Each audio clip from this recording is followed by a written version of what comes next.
কাউকে অসম্মান করতে গেলে শিক্ষার দরকার পড়ে না, কিন্তু কাউকে সম্মান দিতে গেলে শিক্ষার দরকার হয়। আর সেটা হলো বাবা মায়ের দেওয়া শিক্ষা। যারা বেশি মিষ্টি মিষ্টি কথা বলে, পিছন থেকে ছুরিটা তারাই আগে মারে। প্রতিদিন অন্তত 1% হলেও নিজেকে উন্নতি করবেন। বছর শেষে দেখবেন মোট 365% হয়েছে। যে কোনো সম্পর্কের পাসওয়ার্ড হচ্ছে বিশ্বাস। মানুষের বেঁচে থাকাটাই অস্বাভাবিক, মরে যাওয়াটা স্বাভাবিক। আজ হয়তো সময়টা খারাপ, কিন্তু সারা জীবন থাকবে না। তবে আজ যাদের চিনে নিলাম, তাদের সারা জীবন মনে থাকবে। অতিরিক্ত আপন হতে যাবেন না, দুঃখ ছাড়া কিছুই পাবেন না।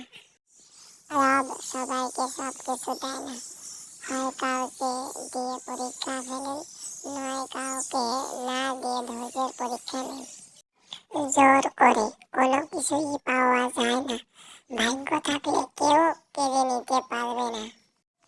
দেখতে সুন্দর অনেকে পাওয়া যায়, কিন্তু যাদের মনটা সুন্দর তাদেরকে কেবল ভাগ্য করে পাওয়া যায়।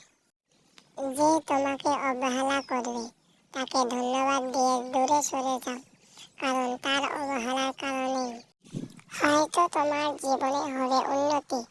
অবহেলা থেকে মানুষ অনেক কিছুই শিখতে পারে।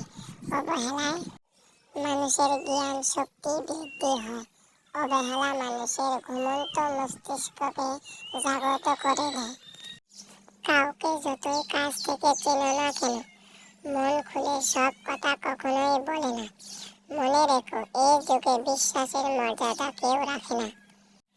জীবনে যদি বারবার পড়ে যান, তবে পথটাকে বদলান, স্বপ্নটাকে নয়। কারণ একটা গাছ তার পাতা বদলায়, জায়গা নয়। মনোবিজ্ঞানীরা বলেন, 1. কেউ যদি তুচ্ছ বিষয়ে অনেক হাসেন, তবে সে ভিতর থেকে খুবই একা।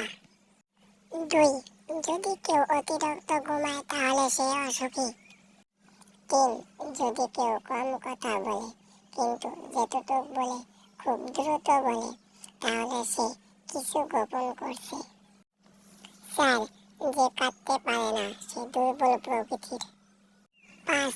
যদি কেউ অস্বাভাবিকভাবে খাবার খায়, তাহলে সে কোনো মানসিক চাপে আছে। 6. যদি কেউ একটুতেই কেঁদে ফেলে, তার মানে সে নিরীহ এবং কোমল হৃদয়ের। 7. যদি কেউ ছোটখাটো বিষয়ে রেগে যায়, তার মানে তার ভালোবাসার দরকার।